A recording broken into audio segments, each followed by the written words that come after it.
औज़ु बिल्लाहिस समीइल अलीम मिनश शैतानिर लईनिर रजीम।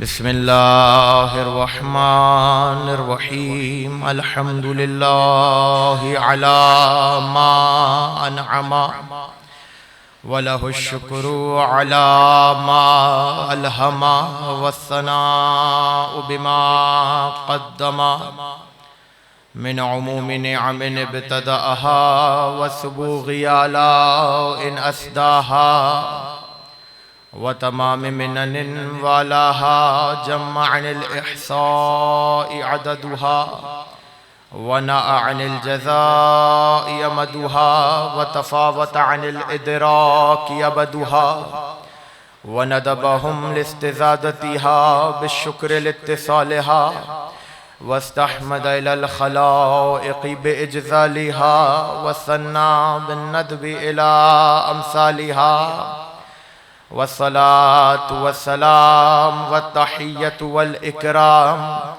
अला साहिबिस सकीना वल मदफून bill Medina वल मंसूरिल मुअय्यद अल्लज़ी सुम्मिया फिस समावाति बि अहमद वफ़िल अरज़ीना बि अबिल क़ासिम मुहम्मद।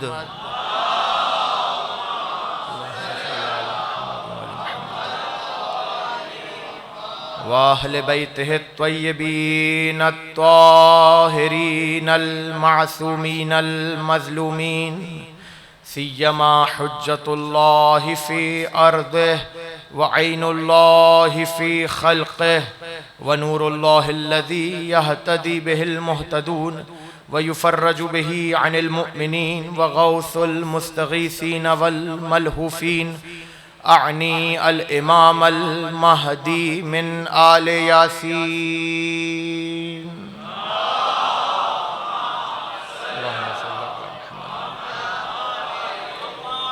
वल्लअनतुद दाइमतुल मुस्तमिर्रतु अला अअदाइहिम व मुनकिरी फ़दाइलिहिम व विलायतिहिम व मरातिबिहिम व इस्मतिहिम व गासिबी हुकूक़िहिम अजमईन मिनल आन इला क़ियाम यौमिद्दीन।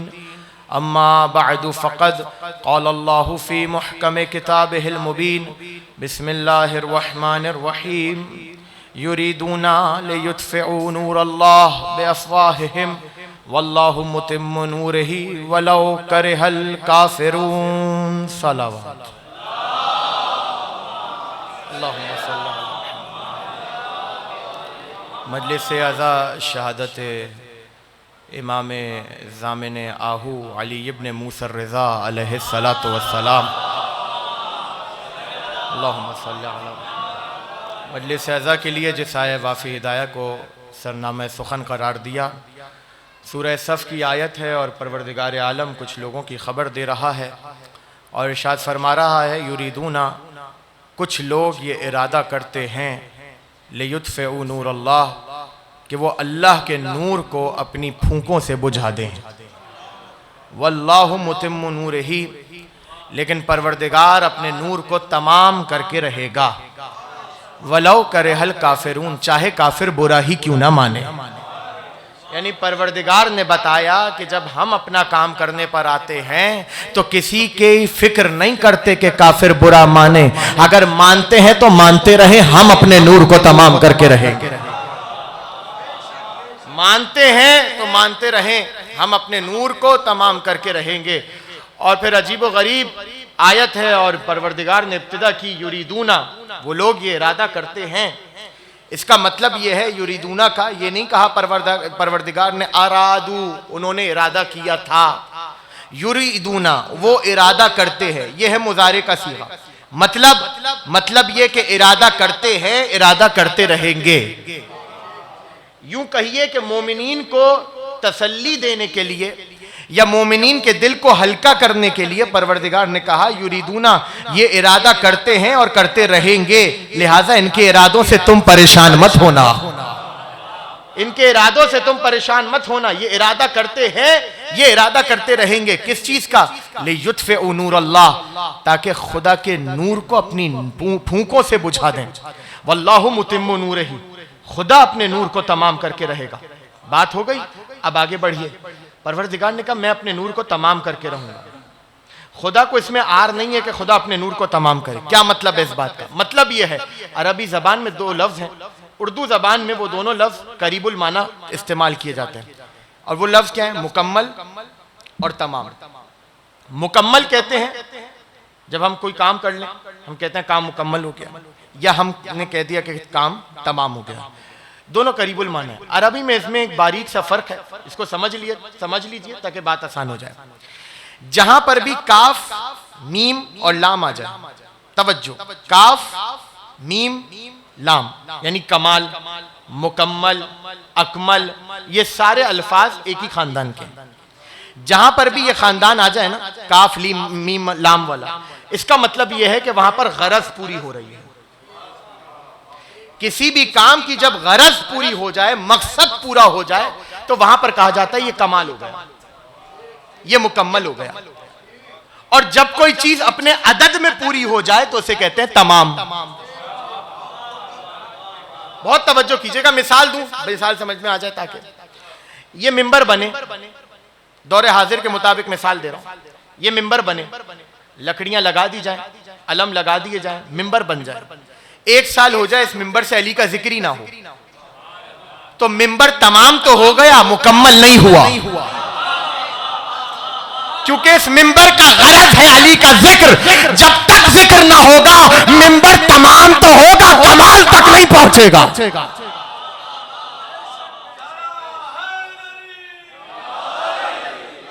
फर्क है। अब पढ़िए उस आयत को जो आपको याद है, अल यौमा अकमलतु लकुम दीनकुम व अतममतु अलैकुम निअमती। ए मेरे हबीब, आज तुम्हारे लिए तुम्हारे दीन को तमाम नहीं कर रहा, मुकम्मल कर रहा हूं। तवज्जो, आज तुम्हारे दीन को तमाम नहीं कर रहा, आज तुम्हारे दीन को मुकम्मल कर रहा हूं। क्या मतलब है? मतलब यह है कि आदम से लेकर ईसा तक और ईसा से लेकर खातम तक जो दीन आदम लेकर आए, जो दीन ईसा लेकर आए, जो दीन रसूल खुदा लेकर आए, जो दीन हर नबी लेकर आया, उस दीन का मकसद पूरा हो रहा था। क्या मतलब है? दीन मुकम्मल ही ना होता अगर अली की विलायत का ऐलान ना होता।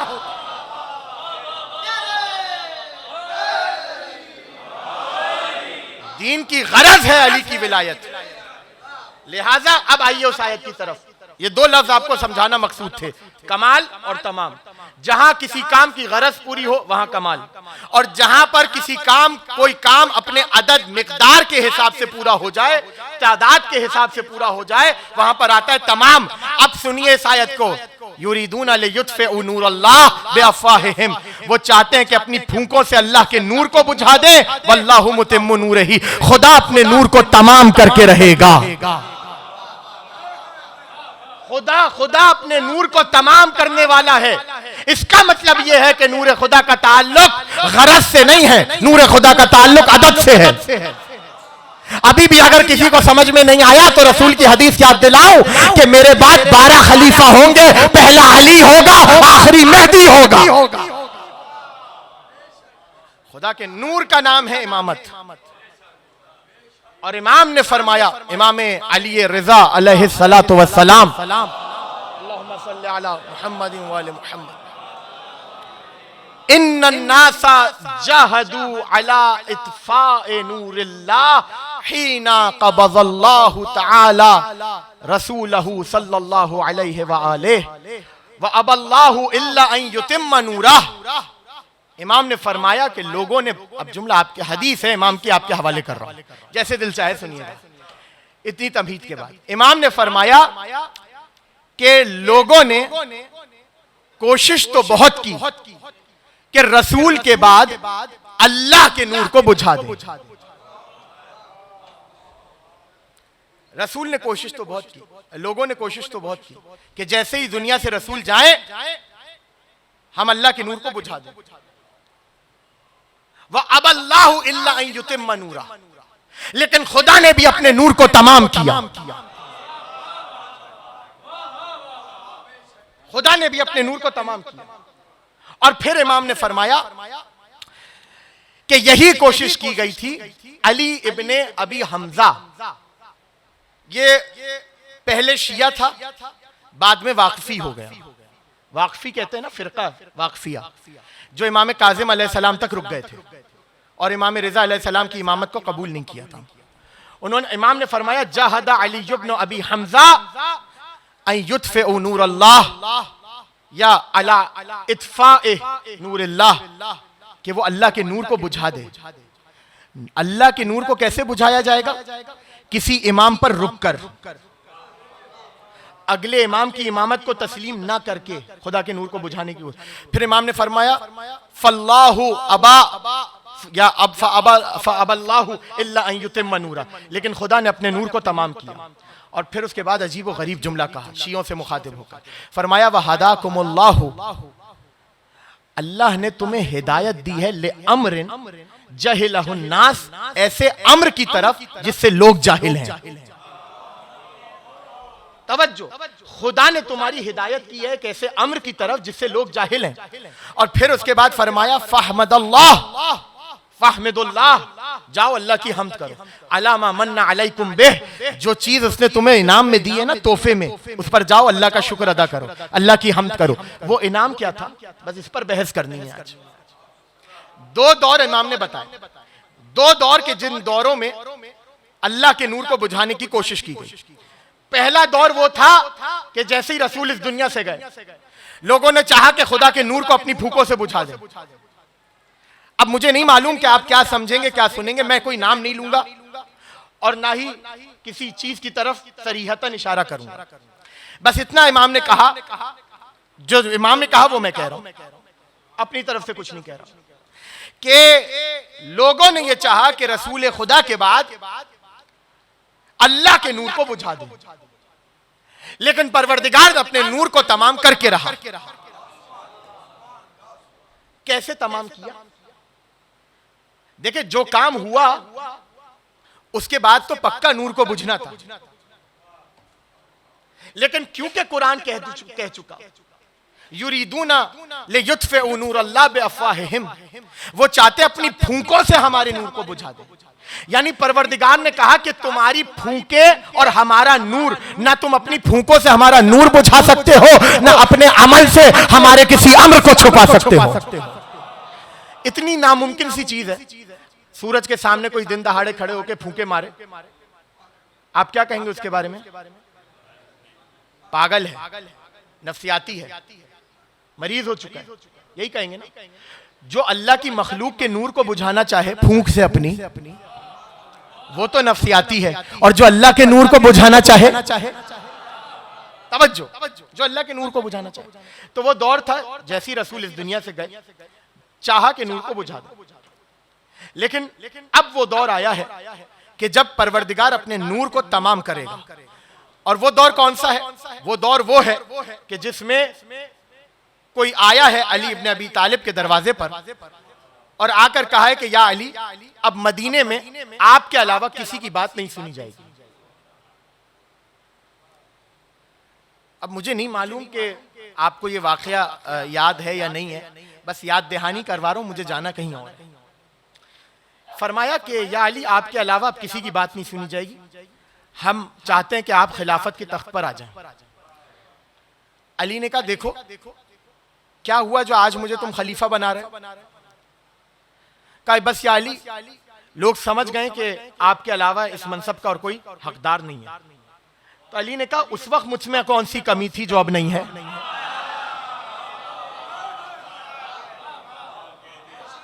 उस वक्त मुझ में ऐसी कौन सी कमी थी जो अब नहीं है? रसूल ने, अमीरुल मोमिनीन ने कहा जाओ अपने घरों को जाओ और तुम्हें पूरी रात देता हूं सोचना। याद रखिएगा, ये जो खिलाफत अली के पास जाहिरी आई है ना, ये दुनिया का ओहदा है, ये दुनिया का ओहदा है। अगर ये गुजारिश लेकर मदीने में किसी और के पास जाते ना तो वो फौरन लपकता।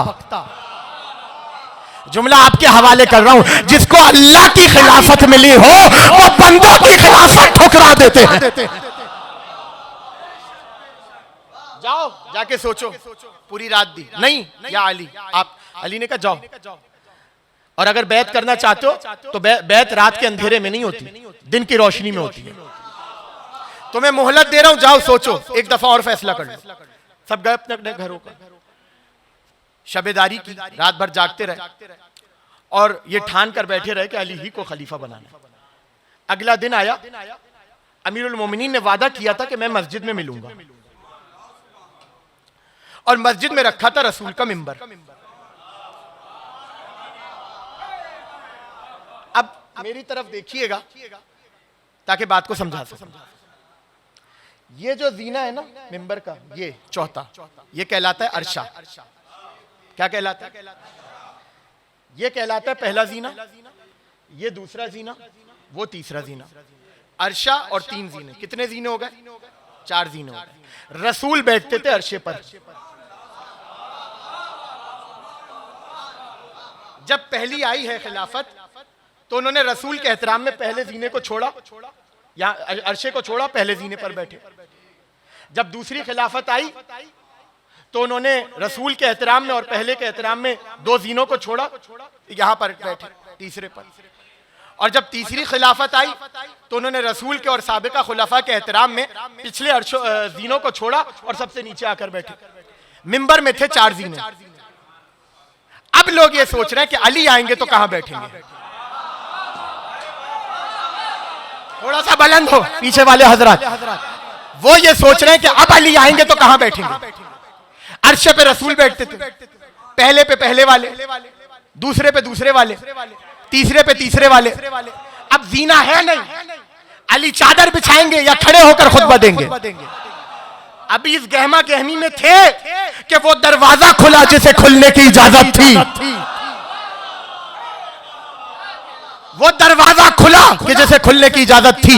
लोग समझ रहे थे कि आज अली की खिलाफत का पहला दिन है, लिहाजा अली शाहाना तरीके से बाहर आएंगे। सर पे बेहतरीन अमामा होगा, हाथों में बेहतरीन तलवार होगी, हाथों में बेहतरीन असा होगी। लेकिन जैसे ही दरवाजा खुला, क्या देखा? सर पे सफेद अमामा है, गिरेबान खुला हुआ है, हाथ में एक असा है। अली ने अपने घर से कदम को बाहर निकाला। जैसे ही अली ने कदम को बाहर निकाला, सब कहते हैं ऐसा लगा कि मदीने की जमीन पर एक नहीं सैकड़ों सूरज एक साथ उग गए हो, सैकड़ों सूरज एक साथ तुलू हो गए हो। एक मर्तबा अली ने कदम पहला बाहर निकाला, दूसरा कदम बाहर निकाला। रिवायतें कहती हैं तिल धरने की, बिला मुबालगा, तिल धरने की जगह नहीं थी मदीने में। अली के घर से लेकर मस्जिद नबवी के दरवाजे तक खचा खच मजमा बना भरा हुआ था। और जैसे जैसे अली बढ़ते जा रहे थे, लोग जगह देते चले जा रहे थे, जगह देते चले जा रहे थे, जगह देते चले जा रहे थे। मस्जिद के दरवाजे से दाखिल हुए, जुमला आपकी शाहाना समातों की नजर कर रहा हूं, मस्जिद के दरवाजे से दाखिल हुए, मिंबर के करीब आए। अब लोगों की नजरें अली के ऊपर है या अली के कदमों पर है कि अब अली क्या करते हैं, खड़े होकर खुतबा देंगे या नीचे बैठकर खुतबा देंगे। एक मर्तबा अली ने कदम उठाया, पहली सीढ़ी पे कदम रख के रौंदा, दूसरा कदम उठाया, दूसरी सीढ़ी पे कदम रख के रौंदा, तीसरा कदम उठाया, तीसरी सीढ़ी पे कदम रख के रौंदा। वहां बैठे जहां रसूल बैठते थे और बैठकर कहने लगे आज हकदार को उसका हक मिल गया।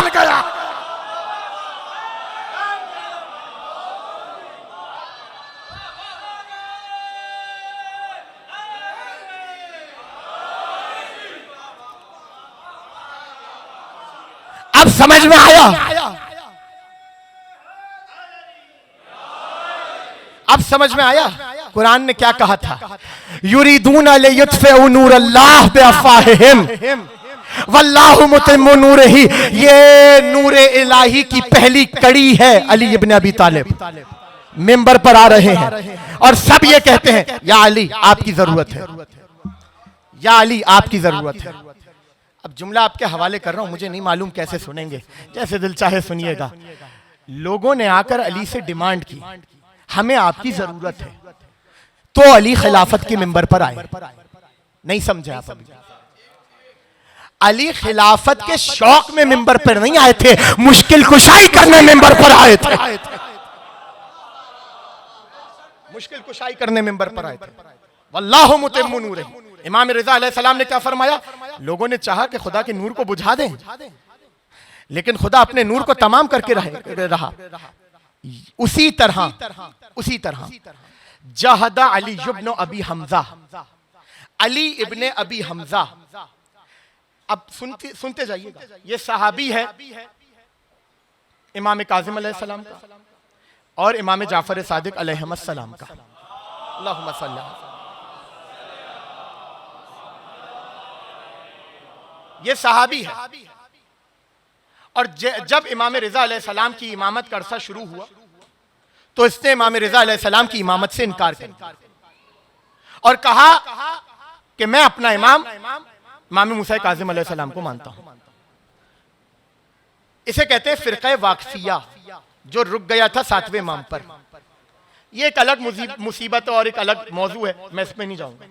इमाम ने फरमाया कि अली इब्ने अबी हमजा वो शख्स है जिसने उसके बाद लोगों को बहकाना शुरू किया कि इमामत खत्म हो गई मूसा काज़िम पर, इमामत खत्म हो गई मूसा काज़िम पर, ओहदा इलाही खत्म हो गया मूसा काज़िम पर। इमाम अली रज़ा अलैहिस्सलातु वस्सलाम के पास उसी वक्त ये मौजू आया और ये खत आया कि आपको निशापुर जाना है। बहुत तवज्जो कीजिएगा, आपको निशापुर जाना है। इमाम ने निशापुर का सफर इख्तियार किया, पूरा तफसील आपने सुनी हुई है, मैं तफसील में नहीं जाऊंगा। निशापुर का सफर इख्तियार किया, उसके बाद इमाम को वली अहदी दी गई। ये जो इमाम को वली अहदी दी गई है, ये इसलिए दी गई थी ताकि अपनी हुकूमत को मजबूत किया जाए और यह जाहिर किया जाए कि अहले बैत को हमारी हुकूमत में उनके हक मिल रहे हैं। इमाम ने वली अहदी लेने से इनकार किया, उसने जबरदस्ती दी तलवार के जोर पर। इमाम ने कहा तो फिर सुन, मेरी कुछ शर्तें हैं, अगर इन शर्तों पर अमल करेगा तो मैं तैयार हूं वली अहदी लेने के लिए। पता नहीं आपने गौर किया इस जुमले पर या नहीं। आपको आकर कोई कहे कि जनाब 20 ग्रेड के अफसर बन जाएं आप उसके सामने शर्तें रखेंगे? शर्तें रखने का हक किसको है? जो ओहदा दे रहा है या जो ओहदा ले रहा है? समझे इमाम क्या फरमा रहे हैं कि खुदा के नूर को बुझाना चाहते थे लेकिन खुदा अपने नूर को तमाम करके रहेगा। किस तरह तमाम किया? आया था वो ओहदा लेकर, वली अहदी आपको दे रहा हूं। इमाम ने फरमाया शर्तें मेरी होंगी। इसका मतलब ये इमाम ने बताया कि दुनिया के ओहदों को हम जूतों की नोक पर रखते हैं। दुनिया के ओहदों को हम जूते की नोक पर रखते हैं। शर्त क्या थी? मैं हुकूमत के किसी भी काम में मुदाखलत नहीं करूंगा, किसी अम्र में मुदाखलत नहीं करूंगा, बैतुल माल से मेरा कोई हिस्सा नहीं आएगा, कोई फैसला मेरे ऊपर नहीं डाला जाएगा। इमाम ने ये सारी चीज, यानी एक तरीके से इमाम हुकूमत से बरियो जिम्मा हुए कि तेरी हुकूमत का हिस्सा मैं अली रजा नहीं बनूंगा। तवज्जो, तेरी हुकूमत का हिस्सा। यही वजह है कि किसी ने जब इमाम से पूछा तो इमाम ने फरमाया कि तुम्हारी हुकूमत 1 दिन की होगी तो हमारी 2 दिन की, तुम्हारी 2 दिन की होगी तो हमारी 4 दिन की, तुम्हारी 1 महीने की होगी तो हमारी 2 महीने की, तुम्हारी 1 साल की होगी तो हमारे 2 साल की। फिर इसके बाद इमाम ने जुमला फरमाया, और सुनो, तुम्हारी हुकूमत में हमें आजादी होगी, अमन होगा, लेकिन हमारी हुकूमत में तुम्हें अमन नहीं होगा। कहां बैठे हैं? उसने कहा मौला ये क्या बात हुई? हमारी हुकूमत में तो आपको अमन हो, आपकी हुकूमत में हमें अमन नहीं। कहा इसलिए क्योंकि तेरे पास कोई चारा नहीं है हमें अमन देने का, हमारे पास हुक्म इलाही है, हम उस मुताबिक फैसला करेंगे जो खुदा कहेगा। जब अल्लाह के मुताबिक फैसला करेंगे तो तुम्हारे फिस्को, फुजूर, चोरियां, डकैतियां वो सब सामने आएंगी, हम उसके मुताबिक फैसला करेंगे। लिहाजा तुम हमारी हुकूमत में सह नहीं सकोगे, हम तुम्हारी हुकूमत में अमन में रहेंगे। इमाम ने यह इफ्तिखार किया। लिहाजा इमाम ने फरमाया मैं कोई इख्तियार, तेरी हुकूमत का कोई इख्तियार मैं नहीं लूंगा। अब मरहला यह आया कि इमाम अपने घर में तशरीफ फरमाए, ईद का दिन करीब है। मामून ने खत लिख के भेजा और कहा कि ईद की नमाज आप पढ़ाएंगे। ये बात वाज़ेह कर दूं, क्योंकि ईद की नमाज और उसके इज्तिमा का ताल्लुक सियासी है, पॉलिटिकल होता है, एक सियासी इज्तिमा होता है। लिहाजा इमाम ने इनकार किया कि मैंने तुझसे कहा था कि मैं हुकूमत के किसी काम में नहीं आऊंगा। उसने कहा ये हुकूमत का काम नहीं और ये लोगों का वाज हो जाएगा, हिदायत हो जाएगी, ये तो इस्लाम का काम है और तबलीग इस्लाम है। यानी इमाम को बता रहे कि तबलीग इस्लाम क्या है, इमाम को बता रहे। याद रखिएगा, तबलीग इस्लाम कहकर बहुत से फितने खड़े किए जाते हैं। सलावत पढ़े मोहम्मद व आले मोहम्मद पर। अल्लाहुम्मा सल्ली अला। उसके बाद इमाम ने कहा ठीक है, मैं राजी हूं, लेकिन एक शर्त है मेरी। याद आया, एक शर्त है मेरी। उसने कहा क्या? कहा मैं अपने घर से उसी तरह निकलूंगा जिस तरह रसूल और अली निकला करते थे। जिस तरह रसूल और अली, क्यों कहा इमाम ने, अभी वाज़ेह होगा। जिस तरह रसूल और अली अपने घर से निकलते थे ईद के लिए, मैं भी उसी तरह निकलूंगा। उसने कहा ठीक है। ईद का दिन आया, उसने अपने तमाम सिपाहियों को इमाम के घर पर भेजा और भेजकर कहा कि इमाम को अपने हिसार में लेकर आना। यानी पॉलिटिकल प्रोटोकॉल दिया जा रहा था इमाम को। इमाम के घर के आगे खड़े हो गए। रिवायत के जुमले हैं कि यह दिन वो था कि जिस दिन मशहद में इतना मजमा था जो कभी देखा ही नहीं गया, क्योंकि इमाम ने यह कहा था कि मैं उसी तरह निकलूंगा कि जिस तरह रसूल और अली निकलते थे। तो लोग इंतजार में थे कि हम रसूल और अली के जलवे को देखें। यहां पर रुककर एक जुमला आपके हवाले करता चलूं तेजी के साथ। रसूल ने फरमाया था ना, अव्वलुना मोहम्मद व औसतुना मोहम्मद व आखिरुना मोहम्मद व कुल्लुना मोहम्मद। एक हदीस तो रसूल की है, दूसरी हदीस है अली की। अली ने फरमाया अना साहिबुर रजा। दिल पे लिखिएगा इस हदीस को, अना साहिबुर रजा। अली कहते हैं मैं वो हूं जो हर दौर में पलट पलट कर आने वाला हूं। मैं वो हूं जो हर दौर में पलट पलट कर आने वाला। ये नहीं कहा अली ने अपने बाद, कहां समझे आप? ये नहीं कहा अली ने के 40 हिजरी के बाद, नहीं, जब हिजरी थी भी नहीं, हर दौर में आने वाले। लिहाजा हसन नजर आएंगे तो रसूल भी नजर आएंगे, अली भी नजर आएंगे। हुसैन नजर आएंगे तो रसूल भी नजर आएंगे, अली भी नजर आएंगे। हर इमाम में रसूल भी नजर आएंगे, अली भी नजर आएंगे, रसूल भी नजर आएंगे, अली भी नजर आएंगे। अब समझ में आया हम क्यों कहते हैं अल्लाहुम्मा अज्जिल वलियकल फरज। हम इंतजार कर रहे हैं मेहदी का। असल वजह यह है कि बैक वक्त मोहम्मद को भी देखना चाहते हैं, अली को भी देखना चाहते हैं। तो मजमा था मशहद में, तिल धरने की जगह नहीं। क्या बच्चे, क्या बूढ़े, क्या औरतें, क्या जवान, सब आए हुए थे। क्या देखने? अली रजा अपने घर से निकलते कैसे, मौला अपने घर से निकलते कैसे। तो अब आपसे भी गुजारिश करूंगा, आप भी आना बैठिएगा। चलिए अली रजा के दरवाजे पर जाके खड़े हो जाएं। हम भी तो देखें हमारा मौला किस जलवे के साथ निकलता है, किन तजल्लियों को फैलाता हुआ निकलता है। इमाम अपने घर में मौजूद है, दरवाजा बंद है। एक मर्तबा इमाम ने कहा अपने असहाब को, जिसमें अबू सल्ते हरवी भी मौजूद है। इमाम ने फरमाया जो मैं करता जाऊं वैसे करना। तवज्जो कीजिएगा, जो मैं करता जाऊं वैसे करना। जी मौला। इमाम ने सफेद अमामा पहना, सफेद अमामा, आस्तीन को ऊपर चढ़ाया, गिरेबान को खोला, नालैन को उतारा।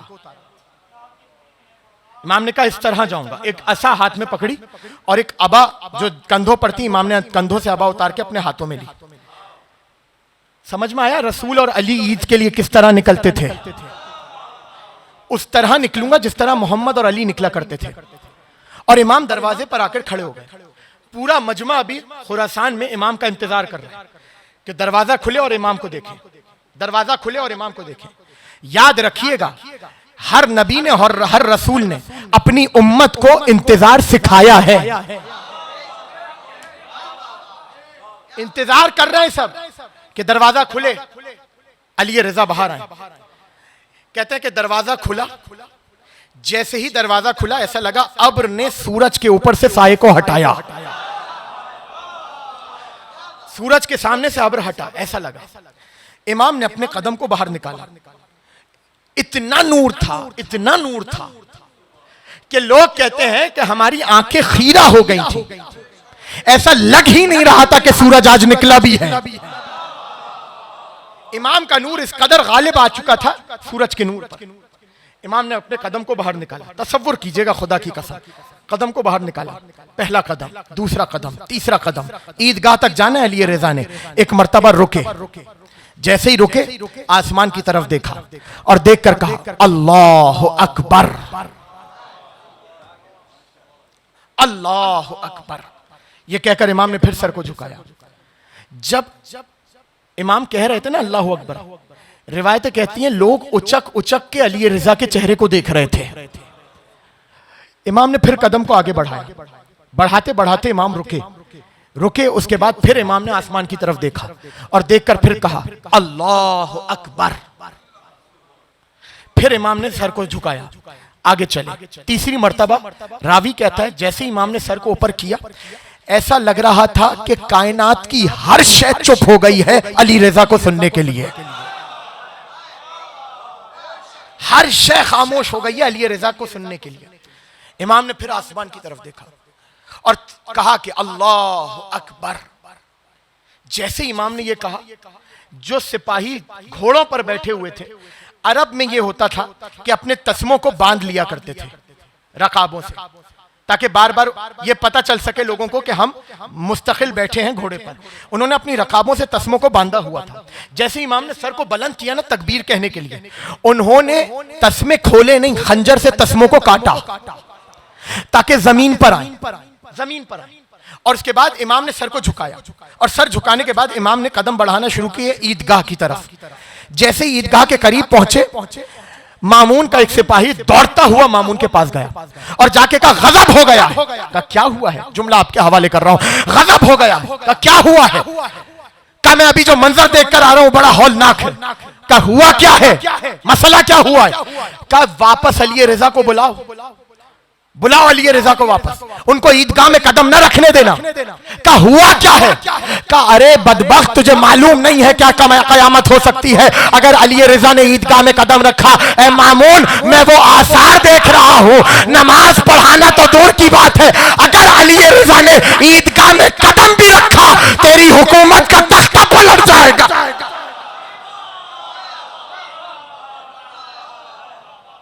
आपने दाद दी, मैं शुक्रगुजार, तेरी हुकूमत का तख्ता पलट जाएगा। अब समझ में आया कुरान ने क्या कहा था? अशरकतिल अर्ज़ु बिनूर रब्बिहा, ये जमीन अपने रब के नूर से मुनव्वर होगी। अली रज़ा ने ईद वाले दिन लोगों को जरा सी झलकी दिखाई है उसकी जो होने वाला है। नहीं समझे आप?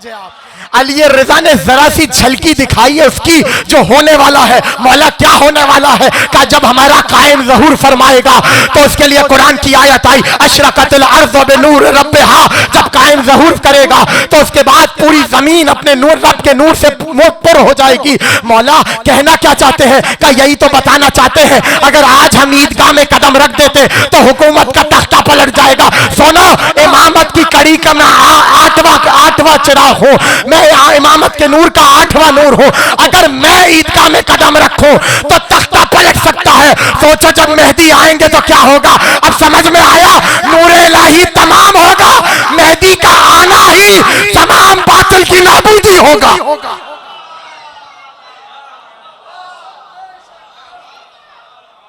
जा अल हक,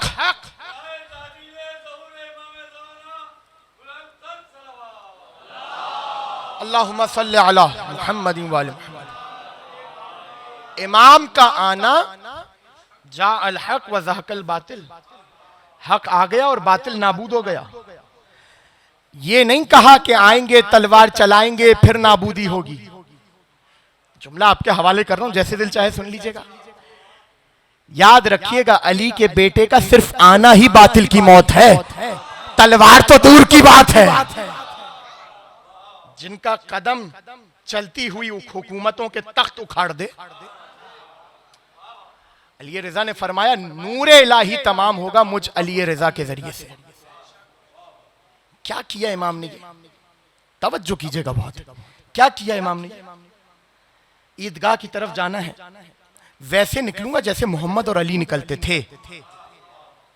उसी लिबादे में निकले जिसमें मोहम्मद और अली निकलते थे, उसी अदा के साथ निकले जिसमें मोहम्मद और अली निकलते थे, उसी नूर के साथ निकले जिसके साथ मोहम्मद और अली निकलते थे। हुकूमत को खतरा हुआ हमारा तख्त पलट जाएगा अगर ईदगाह में कदम रख दिया। तवज्जो, ईदगाह में अगर कदम रख दिया हमारी हुकूमत का तख्ता पलट जाएगा। इमाम ने फरमाया, उसी हदीस जो आपको मैंने सुनाई, हदाकुमुल्लाहु लिअम्रिन जहिलहुन नास। देखो, शुक्र करो इस अमर पर कि खुदा ने तुम्हें एक ऐसे अमर की हिदायत दी है जिससे लोग जाहिल हैं, जिससे लोग जाहिल हैं। खुदा ने तुम्हें ऐसे अमर की हिदायत की। और फिर उसके बाद फरमाया फहमदुल्लाह, खुदा की हम्द करो, अलामा मन्ना अलैकुम बे, हर उस चीज पर जो उसने तुम्हें इनाम के तौर पर दी है, जो उसने तुम्हें हदिये के तौर पर दी है। उसने तुम्हारी हिदायत की है ऐसे अमर की तरफ जिससे लोग जाहिल हैं। जहिला हुन्नास, उस अमर की सिफत है कि लोग उससे जाहिल हैं, उस अमर से जाहिल। वो अमर कौन सा है? वो अमर कौन सा है? वो अमर है अमर इमामत, वो अमर है इमामत अली, वो अमर है इमामत हसन, वो अमर है इमामत हुसैन, वो अमर है इमामत अली रिजा। यही वजह है कि जब कोई उम्मत या कोई गिरोह सातवें इमाम तक आया, वाकफी हो गए। छठे इमाम पर आए, शिष्य इमामी हो गए। इमामों तक रुकते के लिए आपने आज तक सुना हश्त इमामी? सुना आज तक? 9 इमामी सुना? देह इमामी सुना? 10 इमामी, 9 इमामी, 8 इमामी?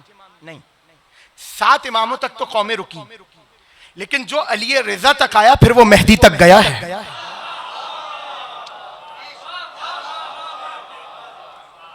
जो अली रिजा इमाम फरमा रहे हैं, इस तरह परवरदिगार ने अपने नूर को तमाम किया है। जो अली रिजा तक आया है वो कहां तक गया है? मेहदी तक। इस्ना अशरी हुआ हर वो शख्स जो अली रिजा के दरवाजे पर आकर खड़ा हुआ। यही, अब जुमला आपके हवाले कर रहा हूं, यही वजह है कि 8वें इमाम से पहले और 8वें इमाम तक जब भी किसी इमाम को लोग मुखातिब करते थे तो कहते थे यब्ना रसूलुल्लाह, ए रसूल के बेटे। लेकिन अली रिजा के बाद सब ये कहते थे यब्ना रिजा, ए रिजा के बेटे। ये रिवायात में मौजूद है। अल्लामा मजलिसी ने बिहारुल अनवार में इसकी तशरीह भी की है। उन्होंने भी यही लिखा कि इमाम अली रिजा अलैहिस्सलाम ने इमामत को इस मंजिल पर पहुंचाया है कि अब जो भी आएगा इमाम इसके बाद अली रिजा के बेटे के नाम से जाना जाएगा। अब गौर किया आपने, अली रिजा तक इमामत मंसूब थी मोहम्मद से, अली रिजा के बाद इमामत मंसूब है अली रिजा से। वो एहसान किया है इमामत पर अली रिजा ने कि अब ये इमामत मंसूब हो गई है अली रिजा से। लिहाजा रसूल से लेकर अली रिजा तक। एक रिवायत आपके हवाले करूं और बात को समेटूं यहां पर। एक शख्स था जिसका नाम था खुरासानी, खुरासान का रहने वाला था। वो कहता है कि मैंने ख्वाब देखा कि इलाके की एक मस्जिद है, मैं उस मस्जिद में गया हूं और मैंने देखा कि एक सुतून से टेक लगाकर रसूल खुदा तशरीफ फरमा है। उसके आगे एक मसनद बिछी हुई है और उस मसनद पे रसूल बैठे हुए हैं और मसनद पे बैठने के बाद रसूल के आगे खजूर का टोकरा रखा है। मैं रसूल के करीब गया और करीब जाके मैंने रसूल से कहा कि या रसूल अल्लाह कुछ अता फरमाइए बाद सलाम। रसूल ने अपना हाथ बढ़ाया, एक एक लफ्ज पे तवज्जो कीजिएगा, हाथ बढ़ाया, खजूर के टोकरे में डाला और उसकी तरफ बढ़ाया और उसे दे दिया। कहते जो मैंने खजूरें गिनी वो थी 18, ना एक कम ना एक ज्यादा। ख्वाब देखा था क्योंकि अरब खजूरों से ऐश जिंदगी ताबीर किया करते थे, लिहाजा उसने इससे ताबीर निकाली कि मैं 18 साल जिंदा रहूंगा। कहते ख्वाब खत्म हो गया, मैं उठ गया, 1 दिन, 2 दिन, 3 दिन, 4 दिन, 5 दिन, 6 दिन, हत्ता के 10 दिन गुजर गए। मेरे जहन में यही था कि मैं अब 18 साल जिंदा रहूंगा। दिन गुजरते चले गए।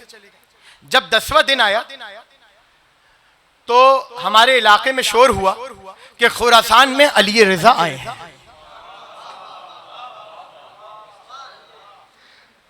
तवज्जो, खुरासान में अली रजा तशरीफ लाए। कहता है कि मैं अपने घर से बाहर निकला इस इश्तियाक में कि मैं अली रजा अलैहिस्सलाम की ज़ियारत करूं, नबी के बेटे की ज़ियारत करूं। मैं अपने घर से बाहर निकला। मैंने इमाम से किसी से वहां पर पूछा कि कहाँ है इमाम, कहाँ ठहरे, कहाँ क़याम किया। उसने इशारा किया मस्जिद की तरफ। वही मस्जिद थी जो मैंने ख्वाब में देखी थी। वही मस्जिद थी जो मैंने ख्वाब में देखी थी। मैं करीब गया, मस्जिद का दरवाज़ा खोला। जैसे ही अंदर दाखिल हुआ, जुमला संभालिएगा अब आपके हवाले, जैसे ही दाखिल हुआ मस्जिद में, मैंने देखा वही जगह थी, वही मसनद थी, वही खजूर का टोकरा था। बस फर्क ये था कि ख्वाब में रसूल थे, बेदारी में अली रजा है। मैं इमाम के करीब गया, सलाम किया। इमाम ने सलाम का जवाब दिया और जवाब देने के बाद इमाम ने फरमाया क्या चाहते हो। मैंने इमाम से कहा मौला कुछ अता फरमा दे। इमाम ने उसी तरह हाथ उठाया जिस तरह रसूल ने उठाया था। इमाम ने उसी तरह हाथ को बढ़ाया जिस तरह रसूल ने बढ़ाया था। इमाम ने उसी तरह हाथ को खजूर के टोकरे में डाला जिस तरह रसूल ने डाला था। इमाम ने उसी तरह खजूरों को थामा जिस तरह रसूल ने थामा था। इमाम ने उसी तरह उसको खजूर दी जिस तरह रसूल ने दी थी। कहते अब मैंने सोचा शायद कोई फर्क हो। ख्वाब इतना ज्यादा मिलता जुलता और बराबर तो सवा तो नहीं हो सकता। कहते अब जो मैंने खजूरों को गिनना शुरू किया, 1 2 3 4, ना एक कम ना एक ज्यादा, पूरी 18 थी। पूरी 18 थी। कहते जैसे इमाम ने मुझे 18 खजूरें दी, मैंने इमाम से कहा मौला और अता फरमाइए। इमाम ने फरमाया लौज़ादका रसूलुल्लाह लज़िदना का, अगर रसूल ने दी होती तो मैं भी दे देता। अगर रसूल ने, क्या मतलब है जुमले वो देखें, याद रखिएगा, रसूल से लेकर मेहदी तक, रसूल से लेकर मेहदी तक जमानों का फर्क है, लिबादा बशरियत का फर्क है, लेकिन ज़ियारत जामिया का जुमला मौजूद है। अन्ना अरवाहकुम व नूरकुम व तीनतकुम वाहिदा। ए आइम्मा, मैं गवाही देता हूं, आपकी अरवाह, आपका नूर, आपकी तीनत सब एक है,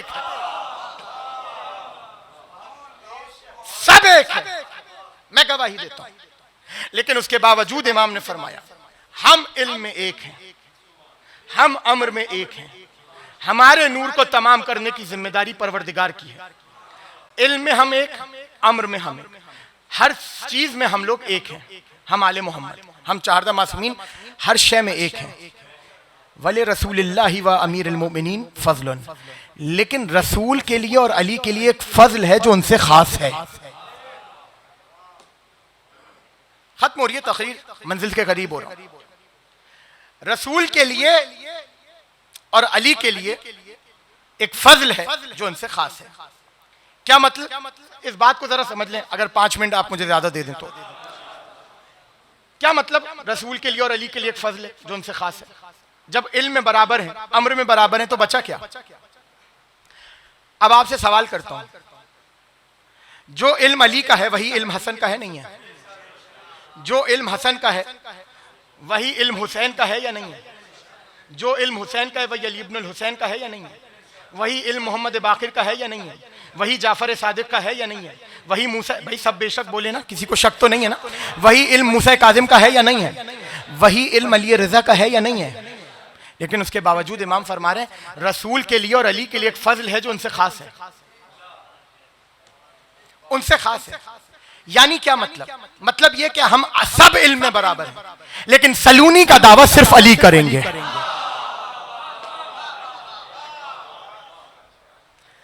और उसके अलावा गैर मासूम के अलावा जिसने भी सलूनी का दावा किया है, अपने ही मिंबर पे और अपनी ही मस्जिद में जलील हुआ है। याद है ना सिब्त इब्न जोजी का वाकया? कह रहा था सलूनी, उसने दावा किया था सलूनी सलूनी, मजमे से अली की चाहने वाली खड़ी हो गई थी, मजमे से अली की चाहने वाली खड़ी हो गई। अली ने तो यह कहा था कि मैं जमीन के रास्तों से ज्यादा आसमान के रास्तों को जानता हूं, मैं तुझसे आसमान का सवाल नहीं पूछूंगी, इसी जमीन का पूछूंगी, जमीन का भी नहीं पूछूंगी, तेरी सल्तनत का पूछूंगी, तेरे मुल्क का पूछूंगी, मुल्क का भी नहीं तेरे शहर का पूछूंगी, शहर का भी नहीं तेरे इलाके का पूछूंगी। बेदार हो, जुमला आपके हवाले कर रहा हूं। इलाके का भी नहीं तेरी गली का पूछूंगी, गली का भी छोड़ तेरे घर का सवाल पूछती हूँ, घर का भी छोड़ तेरे अपने आप के बारे में पूछती हूँ, और उसको भी छोड़ ये बता तेरे सर में जो अमामा है उसमें पेच कितने हैं?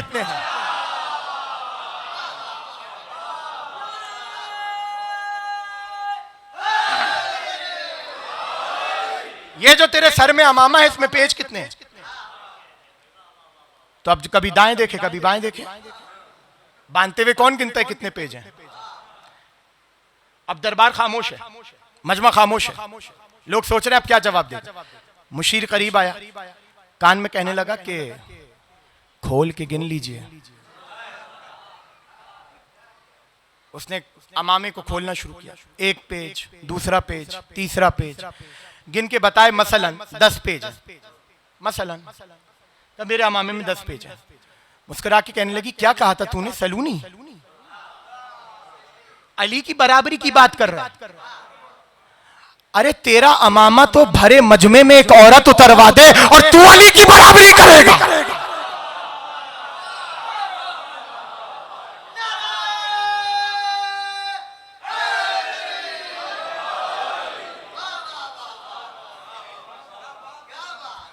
भरे मजमे में तो मासूम ने जो दावा किया वो मासूम ने किया, उसके अलावा ना हसन ने वो दावा किया ना हुसैन ने वो दावा किया।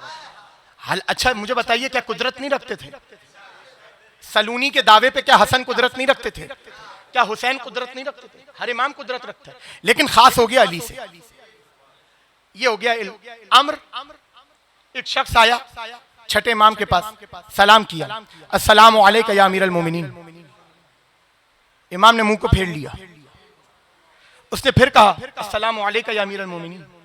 इमाम ने मुंह को फेर लिया, कहा मौला कोई गलती हुई है, आप मेरे सलाम का जवाब नहीं दे रहे। इमाम ने फरमाया जिस लक़ब के साथ तू हमें सलाम कर रहा है खुदा ने इस लक़ब को खास किया है अली के साथ, और उसके अलावा अब जुमला आपके हवाले कर रहा हूं, जैसे दिल चाहे समझ, बात आ गई है तो आपके हवाले कर रहा हूं। उसके अलावा अगर कोई अपने आप को अमीरुल मोमिनीन कहलवाने पर राजी हो अपने आप को अमीरुल मोमिनीन कहलवाने पर, तो वो मुखन्नस होगा। भाई अब जिनको नहीं मालूम इस लफ्ज का मतलब मैं खुल के तो सब नहीं बता सकता ना, उनसे पूछ लीजिएगा जिनको मालूम है, वो मुखन्नस होगा। इमाम ने ये फरमा दिया। अब दौर आया इमाम अली रज़ा अलैहि सलाम का, दरबार में आए मामून के, और दरबार में आके कह रहे हैं अस्सलामु अलैका या अमीरुल मोमिनीन। इमाम रज़ा अलैहि सलाम मामून को कह रहे हैं अमीरुल मोमिनीन तुम पर सलाम। छठा बेटा कह रहा है अली का कि जो अपने आप को अमीरुल मोमिनीन कहलवाने पर राजी हो जाए वो मुखन्नस है। ये तो नहीं कहा ना जो कहे, जो कहलवाने पर राजी हो। कुछ समझ में आया? अली रज़ा ने भरे दरबार में क्या किया? मामून को मुखन्नस साबित किया है। खास है का मौला जब साहिब उलम तशरीफ लाएंगे तो हम उनको क्या कह के मुखातिब करेंगे? फरमाया उनको कहना अस्सलामु अलैका या बक़ियतुल्लाह, उनको कहना बक़ियतुल्लाह।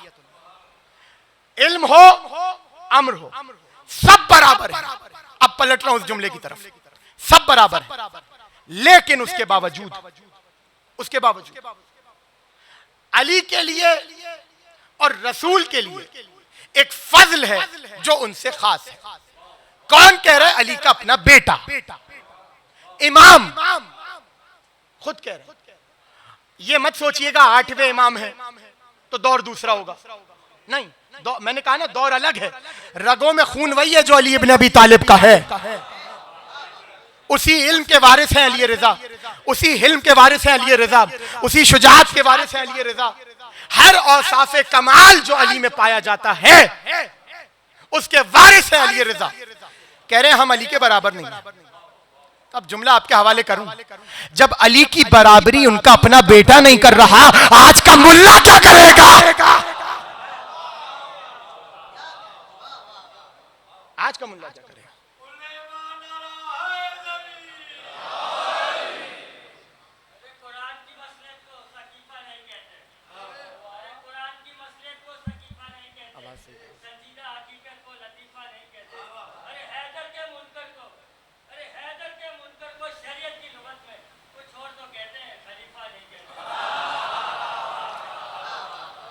सलावात पढ़ने बावाज़े बुलंद।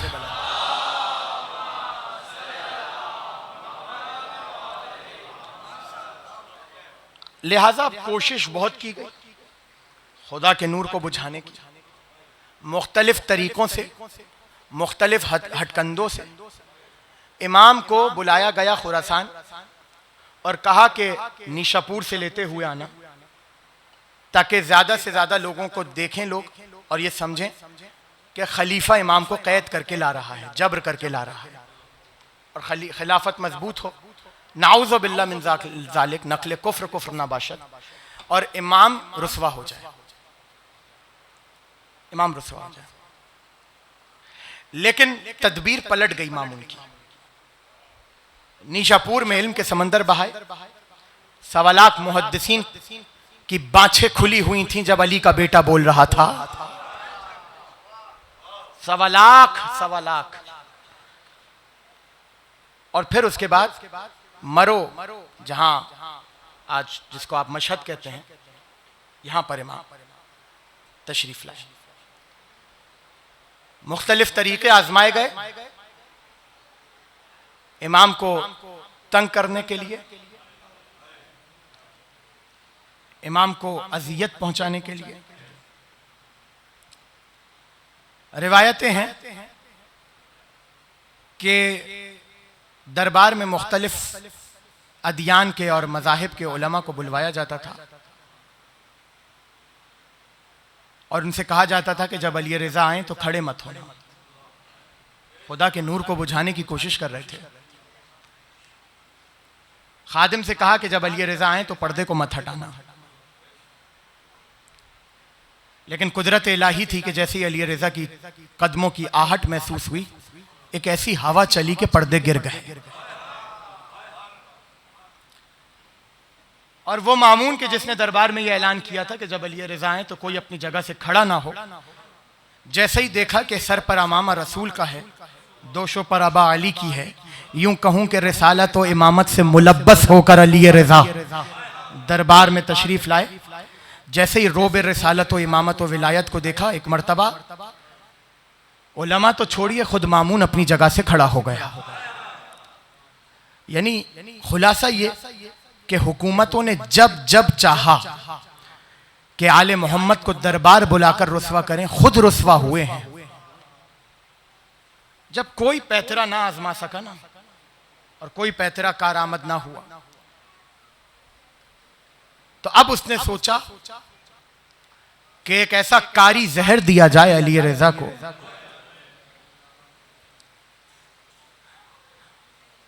ऐसा कारी जहर दिया जाए। लाइटें नहीं बंद कीजिएगा। ऐसा कारी जहर दिया जाए कि जो उसी तरह जिगर को चाक चाक कर दे जिस तरह हसन के जिगर को किया था।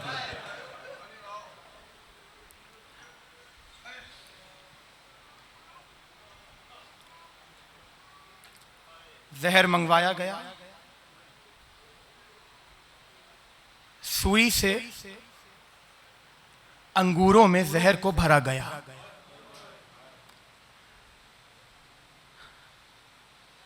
अजीजों, जानते हैं अंगूर ही में क्यों मेरे मौला को जहर दिया? वजह यह थी कि इमाम को अंगूर बहुत मरगूब थे, बहुत पसंद थे। एक रात पहले अपने असहाब के साथ बैठे थे, जब खलवत हो गई और अबा सल्त हरवी उठकर जाने लगा, तो इमाम ने अबा सल्त हरवी को आवाज दी, अबा सल्त हरवी मेरे पास आओ। अबा सल्त हरवी आए, कल लोगों को जाने दो, तुम बैठ जाओ। अबा सल्त हरवी बैठे। इमाम ने कहा, अबा सल्त हरवी, कल मामून अपने कारिंदों को भेजकर मुझे अपने घर पर बुलाएगा। उस वक्त मेरे साथ कोई नहीं होगा सिवाय तुम्हारे। मैं मामून के घर जाऊंगा और ए अबा सल्त हरवी, तुम बाहर खड़े होगे। मैं जब मामून के घर से बाहर निकलूं और तुम देखो कि मेरे दोषों पर अबा नहीं है, तो समझ जाना तुम्हारे इमाम को जहर दे दिया गया।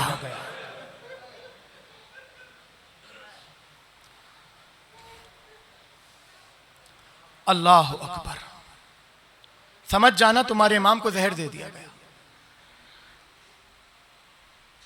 अब असल कहते हैं मेरा जिगर फटने लगा ये सुनकर। काबा सल्त हरवी, तुम मुझे मेरे घर लेकर आना। मामून कोशिश करेगा कि मेरी तगसील और तकफीन में हिस्सा ले, लेकिन अबा सल्त इमाम को गुस्ल इमाम देता है, उसे मेरे जनाजे के करीब ना आने देना। मौला फिर आपको गुस्ल कौन देगा? का मेरा बेटा तकिए जव्वाद मदीने से आएगा मुझे गुस्ल देने के लिए।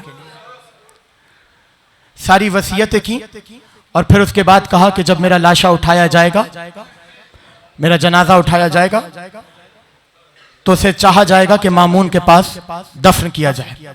काबा सल्त जाओ, मामून की जहां कब्र, हारून की जहां कब्र है, उस कब्र के चार कोनों की मट्टी लेकर आओ। अबा सल्त गए, चार कोनों से मट्टी उठाई, इमाम के पास लेकर आए।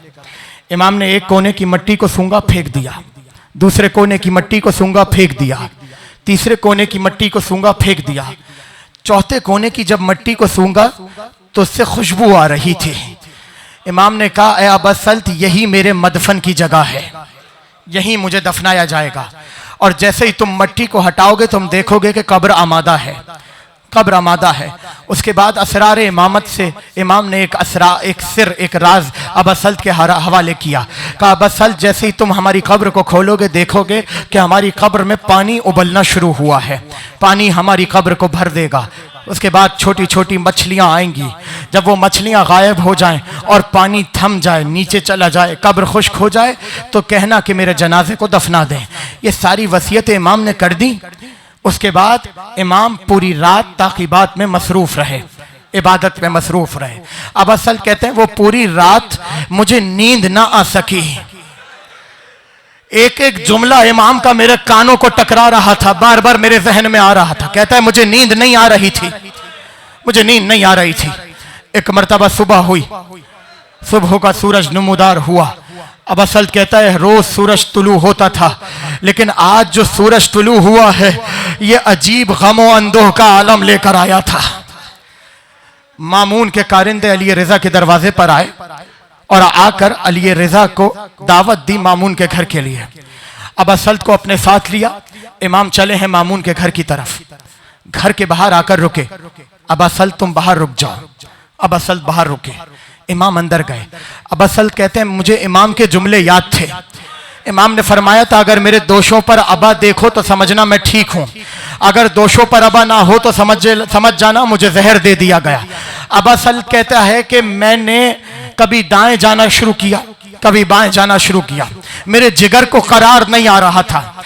अज़ादारों, अगर अभी भी इस जुमले पर रोना ना आए ना, मैं सिर्फ इतना कहूंगा, गुजारिश करूंगा, तसव्वुर करो अगर अबा सल्त की जगह तुम्हारा इमाम तुमसे ये जुमला कहता अजरुकुम अल्लाह।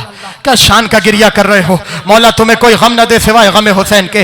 ये जो आवाजें बुलंद हो रही है ना, मेरा छठा इमाम फरमाता है अल्लाहुम्मा रहम तिलका सरखत अल्लती कानत लना, परवरदिगार उन चीखों पर रहमत नाजिल फरमा जो हमारी मुसीबत में बुलंद होती।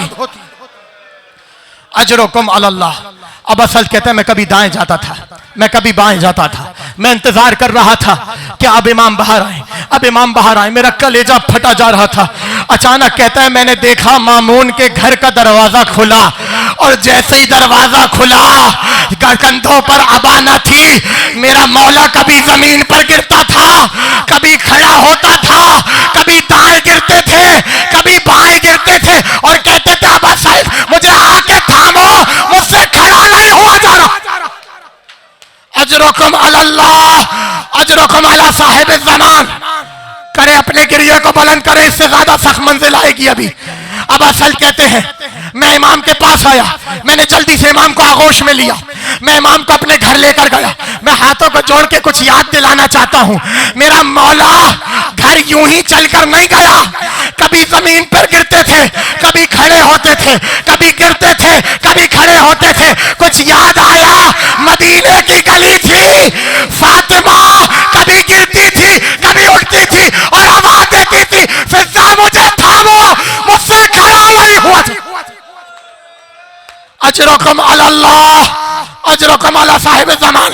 हाँ हाँ, पीटो अपने सीनों को, मारो अपने सीनों पर हाथ। हाय रिजा, हाय रिजा का मातम करना है। ताबूत आएगा और ऐसे इस्तेकबाल करना जैसे कि इमाम के जनाजे का इस्तेकबाल हो। शबीए ताबूत आएगी। आज़ादारो अब असल्त इमाम को इमाम के हुजरे में ले गए, इमाम के हुजरे में ले गए। और एक मर्तबा अब असल कहते हैं मैंने देखा मेरा मौला जहर की शिद्दत से कभी दाएं करवट लेता है, कभी बाएं करवट लेता है, कभी दाएं करवट लेता है, कभी बाएं करवट लेता है, और कहता जाता है ए तकिए जवाद, ए तकिए जवाद जल्दी आओ, तुम्हारा बाबा तुम्हारा इंतजार कर रहा है। अब असल कहते थोड़ी देर गुजरी थी, मैंने देखा कि घर के दरवाजे से एक खूबसूरत नौजवान आया है, चेहरे से नूर आ रहा है। मैंने सवाल किया आप कहां से आए हैं? कहा मैं मदीने से आया हूं। कहा कि घर में कैसे दाखिल हो गए, दरवाजा तो बंद था। कहा जो मुझे मदीने से खुरासान पहुंचा सकता है वो कुदरत रखता है कि मुझे घर के दरवाजे के अंदर दाखिल करवा दे। ये कहकर इमाम ने कहा कहां है हमारे बाबा का लाशा, कहां है हमारे बाबा का लाशा? इशारा किया दरवाजे की तरफ। इमाम ने अब असल का हाथ पकड़ा, कहा अब असल हमारे साथ चलो। अब असल कहते हैं मैं इमाम के साथ गया, मैं इशारा करूंगा ताबूत आ जाएगा, अभी मुझे एक जुमला दो जुमले पढ़ने देना। अब असल कहते हैं मैं इमाम के साथ गया। अजीब व गरीब जुमला आपके हवाले कर रहा हूं, दिल चाहे तो सीने पर हाथ मार लीजिएगा। अब असल कहते हैं मैं जैसे ही इमाम के हुजरे में दाखिल हुआ ना, मेरा मौला जहर से तड़प रहा था, लेकिन जैसे ही बेटे को देखा एक मर्तबा बाहों को फैला दिया, सीने से लगाया। अब असल कहते काफी देर मेरा मौला रोता रहा। मैं हाथों को जोड़ के कहूं मौला यही दस्तूर है, जब बाप जाता है बेटे को सीने से लगाता है, लेकिन एक बेटा था सीने में बरछी थी, बाप अपने सर को अली अकबर के सीने पर कलेजे से बरछी को जनाजा उठा लिए रिजा का। एक मरतबा सारा खुरासान अली रिजा के जनाजे पर आया, हर सब पर एक सदा थी हाय रिजा, हाय रिजा।